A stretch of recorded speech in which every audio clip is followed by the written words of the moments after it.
Hello বন্ধুরা, কেমন আছেন? সবাই ভালো আছেন তো? হ্যাঁ, আশা করি সবাই ভালো আছেন।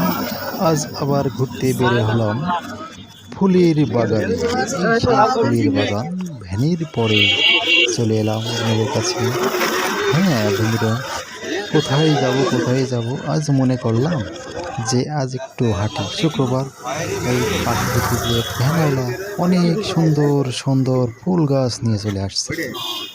ফুল গাছগুলো এত সুন্দর, মনে হচ্ছে চোখ জুড়িয়ে যাচ্ছে, এত সুন্দর।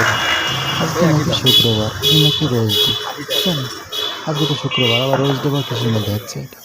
তাই একটু ফুলকে ভালোবাসুন, ফুলের পাশে থাকুন, ফুল ভ্যান গাড়িতে যে মাল ওঠে না, মনের কথা ও ভাব মুক্তি একদম একদম প্রকাশ অ্যাকুরেট করুন। মাল, কোনো মাল তাই এখনো সিটে নেই। আমরা সবাই বাড়ির ছাদে বা আঙিনায় ফুল গাছ লাগাবো।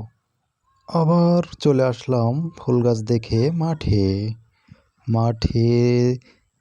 যেতে দেখি যে পাশে একটা পুকুর। পুকুরের পাশে অনেকগুলো মাছ আছে পুকুরে, পাশে বেড়া।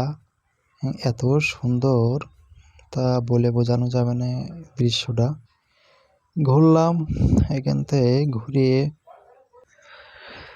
আবার চলে আসলাম বিলের ধারে। অনেক সুন্দর তাল গাছ, এই তাল গাছটাই নাকি শুনছি জোড়া ভূত থাকে। এই পেতনি থাকে পাশে, আবার পুকুরের পাশে ধানের ক্ষেত। মানে গ্রামের দৃশ্য এত সুন্দর।